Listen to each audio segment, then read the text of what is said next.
राम प्रतिष्ठा presented by Mangaldeep धूप और अगरबत्ती। प्रार्थना की महक प्रार्थना के बाद भी। रघुकुल रीत सदा चली आई, प्राण जाए पर वचन न जाए। भगवान राम जाति को नहीं मानते थे। वो जाति के आधार पे भेदभाव नहीं करते थे। आसमान में अगर भगवान राम बैठे होंगे तो टप टप आंसू बहा रहे होंगे, ये कैसे मेरे भक्त आ गए जो मेरा संदेश भी नहीं मानते।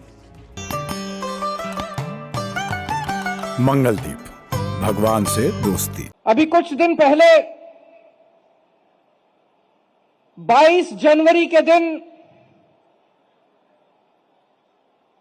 अयोध्या में श्री राम लल्ला जी का प्राण प्रतिष्ठापन किया गया। ये पूरे देश के लिए, पूरे विश्व के लिए एक बेहद गर्व की, खुशी की और बधाई की बात थी। चारों तरफ लोगों ने खूब उत्सव मनाया। एक तरफ जहां हमें श्री रामचंद्र जी की भक्ति करनी है, दूसरी तरफ हमें उनके जीवन से प्रेरणा लेकर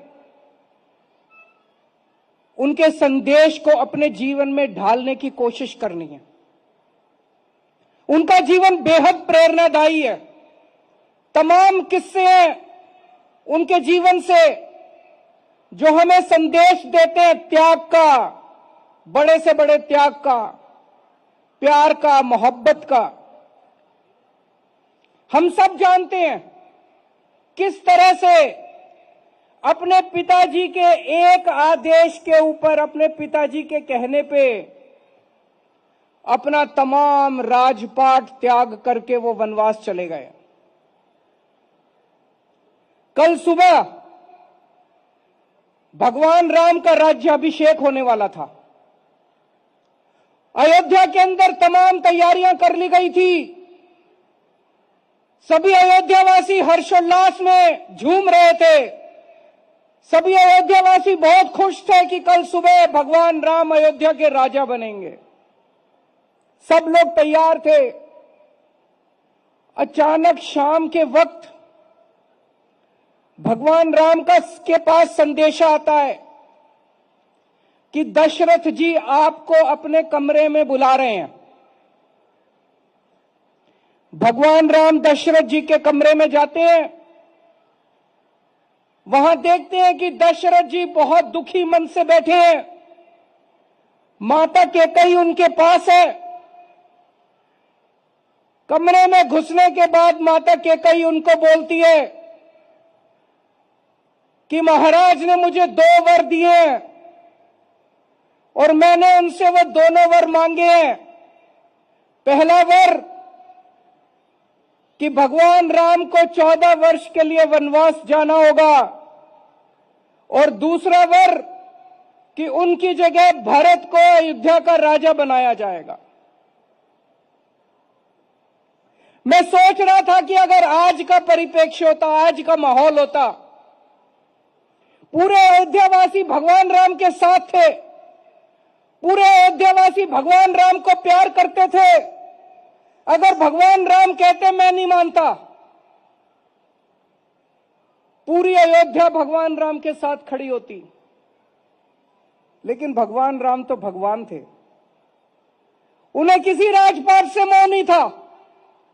उन्होंने माता कैकेयी को और महाराज दशरथ को कहा कि महाराज, रघुकुल रीत सदा चली आई, प्राण जाए पर वचन न जाए। आपके वचन का पालन होगा। उन्होंने 2 मिनट के अंदर निर्णय लिया कि वो राजपाट नहीं संभालेंगे और 14 वर्ष के लिए वनवास जाएंगे। बिना किसी गम के, बिना किसी दुख के, चेहरे पर मुस्कान के साथ भगवान ने उनसे विदा ली और खुशी खुशी 14 वर्ष वनवास के लिए चले गए। इससे हमें सीख मिलती है कि अपने मां बाप की आज्ञा का पालन करना चाहिए। इससे हमें सीख मिलती है कि हमें निर्मोह भाव से, निस्वार्थ भाव से सेवा करनी चाहिए। इससे हमें सीख मिलती है कि हमें किसी तरह का त्याग करने से पीछे नहीं हटना चाहिए। भरत जी पीछे पीछे उनके वनवास गए और वन में महाराज राम को ढूंढ के, भगवान राम को ढूंढ के उनके पैरों में गिर जाते हैं और कहते हैं कि ये राजपाट है भगवान, ये राजपाट आपका है, ये मेरा नहीं है, आप वापस चलिए और वापस चल के राजपाट संभालिए। भगवान राम कहते हैं नहीं भरत, ये राजपाट तेरा है। भरत कहते हैं नहीं भगवान, ये राजपाट आपका है। मुझे लगता है पूरे मानव जाति के इतिहास में इस तरह का सुंदर दृश्य देखने में शायद कभी नहीं मिला होगा। दो भाई लड़ रहे हैं, एक कह रहा है कि ये राजपाट तेरा है, दूसरा कह रहा है ये राजपाट तेरा है। आज के जमाने में दो भाई जब लड़ते हैं, वो कहता है ये जमीन मेरी है, वो कहता है ये जमीन मेरी है। इस तरह से इस तरह का सुंदर दृश्य पूरे मानव जाति के इतिहास में कभी देखने को नहीं मिला होगा। और उसके बाद भरत भगवान राम की खड़ाऊं लेके वापस आ जाते हैं, सिंहासन पे उनकी खड़ाऊं रखते हैं कि भगवान राम के आदेश पे और उन्हीं के नाम से राजपाट चलेगा। आजकल के जमाने में क्या होता है, एक बाप है, बहुत बड़ा सेठ है, उसके दो बेटे हैं, बाप की मौत हो जाती है, दोनों बेटों में झगड़े शुरू हो जाते हैं। उनकी जायदाद को लेके, जमीन जायदाद को लेके दोनों बेटों में झगड़े शुरू हो जाते हैं। दोनों बेटे अपने आप को भगवान राम का चेला मानते हैं, भगवान राम का शिष्य मानते हैं और दोनों भाई लड़ रहे हैं आपस में, कोर्ट में, कचहरी में, आपस में लड़ रहे हैं दोनों भाई, ये जमीन मेरी, ये जमीन मेरी। दोनों ने राम नाम का दुपट्टा ओढ़ रखा है। आसमान में अगर भगवान राम बैठे होंगे तो टप टप आंसू बहा रहे होंगे, ये कैसे मेरे भक्त आ गए जो मेरा संदेश भी नहीं मानते। हमें भगवान राम के जीवन को अपने जीवन में ढालना है, उनके संदेश को अपने जीवन में ढालना है। भगवान राम जाति को नहीं मानते थे, वो जाति के आधार पे भेदभाव नहीं करते थे। जब भगवान राम वनवास गए, चारों तरफ बात फैल गई कि भगवान राम वनवास आए हैं। बड़े बड़े राजा, बड़े बड़े लोग उनके दर्शन करना चाहते थे। वन में एक माता शबरी थी, शबरी माता थी। वो ऐसी जाति से आती थी जिसको समाज के अंदर जो छुआछूत से प्रताड़ित थी। माता शबरी छुआछूत से प्रताड़ित थी, वो ऐसी जाति से आती थी। उन दिनों में उसे छोटी जाति कहते थे, छोटी जाति से आती थी। भगवान राम की परम भक्त थी। भगवान राम बड़े बड़े राजाओं को दर्शन देने के लिए उनके महलों में नहीं गए। भगवान राम माता शबरी की गरीब झोपड़ी के अंदर उसको दर्शन देने के लिए गए। अयोध्या जी में श्री राम लल्ला जी का प्राण प्रतिष्ठा हुआ है। बहुत लोगों की इच्छा आ रही है कि हमें अयोध्या जी में श्री राम लल्ला जी के दर्शन करने जाना है, तो हम कोशिश करेंगे ज्यादा से ज्यादा ट्रेन जो जाती हैं उनको हम अयोध्या जी लेके जाएं। जैसा मैंने बताया, आने वाले समय में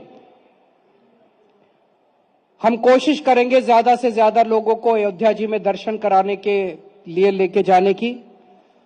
एक तरफ जहां हमें भगवान श्री राम की भक्ति करनी है, दूसरी तरफ अपने अपने तरीके से, अपने अपने जीवन में आप जो कुछ भी कर रहे हैं, आप डॉक्टर हैं, आप जनता की सेवा कर सकते हैं। आप सफाई कर्मचारी हैं, आप अपना काम अच्छे से कीजिए। आप जो भी काम, जहां भी काम, जो भी काम कर रहे हैं, अपना अपना काम समाज के लिए अच्छे से कीजिए।